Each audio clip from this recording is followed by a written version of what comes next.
Assalamualaikum warahmatullahi wabarakatuh. Perkenalkan, nama saya Muhammad Lutfi dari Untak Semarang, program studi Teknik Sipil kelas D. Baik, saya akan menjelaskan pengenalan alat ukur waterpass, teodolit, dan perlengkapannya. Waterpass. Fungsi utama alat waterpass adalah untuk mengukur beda tinggi antara dua titik atau lebih. Di samping itu, waterpass juga dapat digunakan untuk pengukuran sudut secara horizontal. Nama-nama bagian pesawat waterpass dan fungsinya. Nomor 1, skrup penggerak halus horizontal, yaitu berfungsi untuk menggerakkan pesawat dalam arah horizontal secara halus agar bidikan tepat.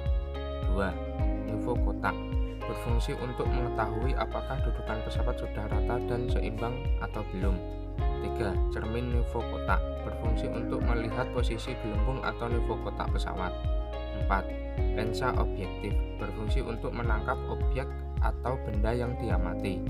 5. Skrup objektif atau skrup diafragma, berfungsi untuk memperjelas bayangan rambu atau objek yang diamati. 6. Lensa okuler, berfungsi untuk memperjelas bayangan diafragma. 7. Visor kasar, berfungsi untuk membidik objek secara kasar. 8. Skrup penyetel dudukan pesawat atau disebut skrup ABC, berfungsi sebagai skrup pengatur nifo kotak agar dudukan pesawat pada statif rata. 9. Lingkaran busur horizontal, yaitu berfungsi sebagai pembacaan besar sudut horizontal yang terbentuk. 10. Baseplate, berfungsi sebagai dudukan pesawat pada statif. Di sisi lain juga terdapat benang diafragma dalam pesawat waterpass, yaitu pada pembacaan rambu yang ditangkap lensa objektif melalui lensa okuler terdapat garis-garis horizontal dan vertikal yang biasa disebut dengan benang. Adapun benang-benang tersebut adalah benang atas, benang tengah, benang bawah, dan benang vertikal. Fungsi dari benang tersebut adalah yaitu nomor 1, untuk benang atas, tengah, dan bawah merupakan benang horizontal untuk pembacaan rambu ukur. 2. Untuk benang vertikal digunakan untuk mengatur atau mengoreksi ketegangan posisi arah vertikal rambu ukur atau objek yang dibidik. Teodolit. Teodolit merupakan alat ukur tanah yang universal. Selain digunakan untuk mengukur sudut horizontal dan sudut vertikal, teodolit juga dapat digunakan untuk mengukur jarak secara optis, membuat garis lurus, dan sifat datar. Nama bagian-bagian dari pesawat teodolit dan fungsinya. Nomor 1. Handle, berfungsi sebagai pegangan ketika pesawat diangkat dari kotak alat. Nomor 2. Teropong, berfungsi untuk membidik objek pengukuran pada pengukuran poligon maupun situasi. 3. Shield baterai, berfungsi untuk penutup tempat baterai sebagai daya untuk menyalakan LCD pembacaan. Nomor 4. Visor, berfungsi untuk alat bantu bidikan kasar untuk mempercepat bidikan objek. 5. Skrup ABC, berfungsi untuk mengatur nifo kotak maupun nifo tabung agar sumbu satu vertikal. 6. Nifo tabung, berfungsi untuk mengetahui apakah pesawat sudah benar-benar datar. 7. Nifo kotak, berfungsi untuk mengetahui posisi pesawat benar-benar datar. 8. LCD pembacaan, berfungsi sebagai monitor untuk pembacaan hasil pengukuran. 9. Tombol pengaturan, berfungsi untuk mengatur pengoperasian pesawat. 10. Lensa okuler, berfungsi untuk mengamati objek bidik dan mengamati bacaan benang pada rambu ukur. 11. Lensa objektif, berfungsi untuk menangkap objek atau benda yang diamati. 12. Baseplate, berfungsi sebagai dudukan pesawat pada statif. 13. Skrup penggerak halus vertikal, berfungsi menempatkan bacaan benang pada objek atau rambu secara halus. 14. Skrup pengunci vertikal, berfungsi mengunci perputaran teropong arah vertikal secara halus.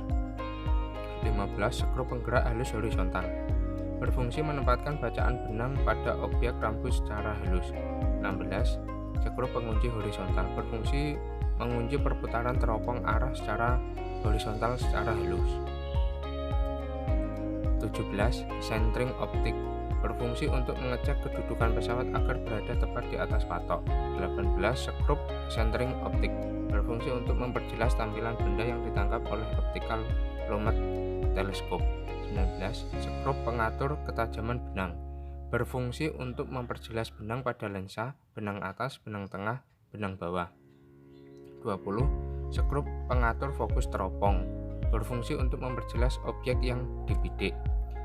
Di sisi lain bagian-bagian pesawat teodolit juga terdapat gambar di LCD. Berikut simbol dan tombol beserta fungsinya.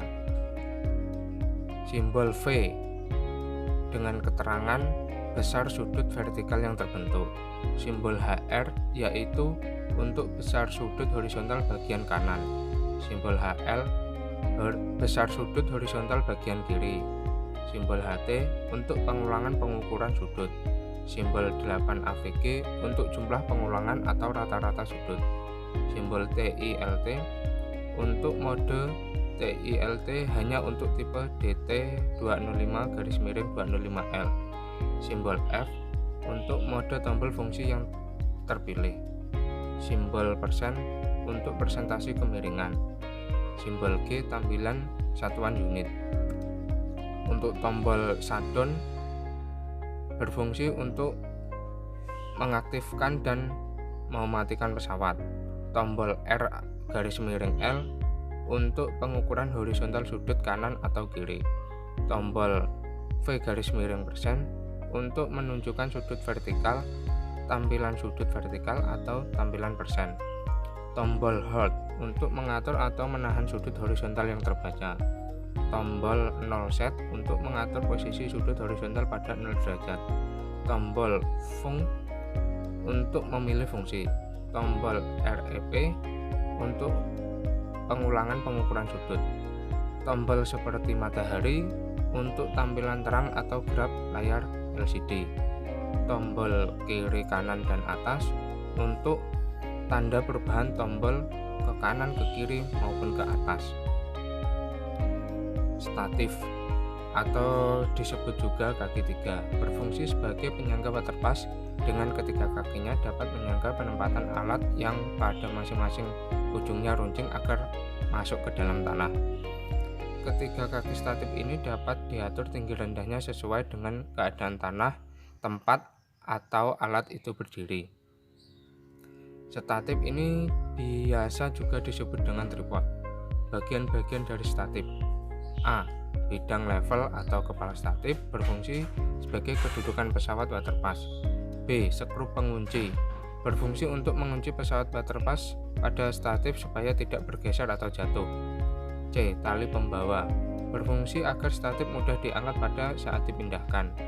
D. Skrup penyetel berfungsi untuk mengunci kaki statif dan mengatur tinggi rendah pesawat. E. Kaki statif berfungsi untuk menyangga statif dibuat runcing agar dapat masuk ke dalam tanah. Rambu ukur.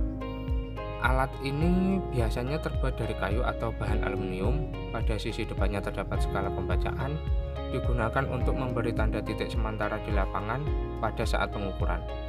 Rambu ukur berpenampang segi 4, berukuran kurang lebih 2 cm x 4 cm dan panjang 3-5 meter.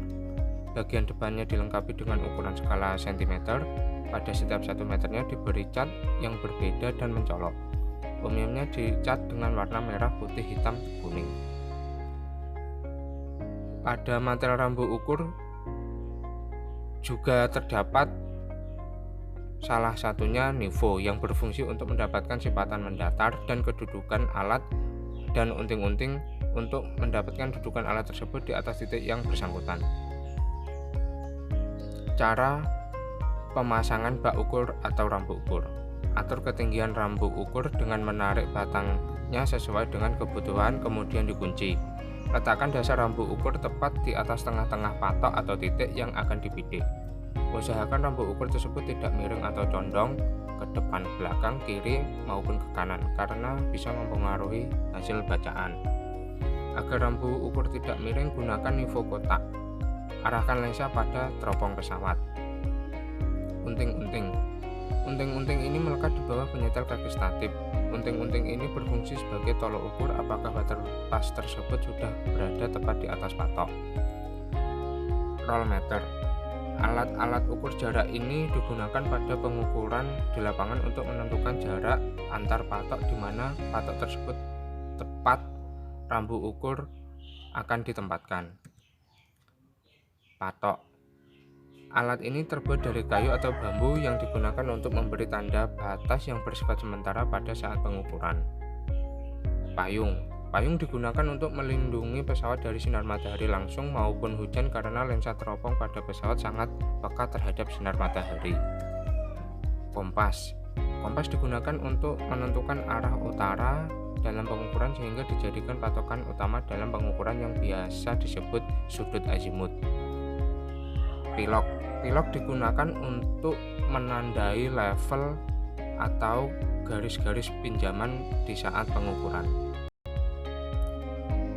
Demikian penjelasan dari saya tentang pengenalan alat-alat ukur waterpass, theodolit, dan perlengkapannya. Atas perhatiannya saya ucapkan terima kasih. Wassalamualaikum warahmatullahi wabarakatuh.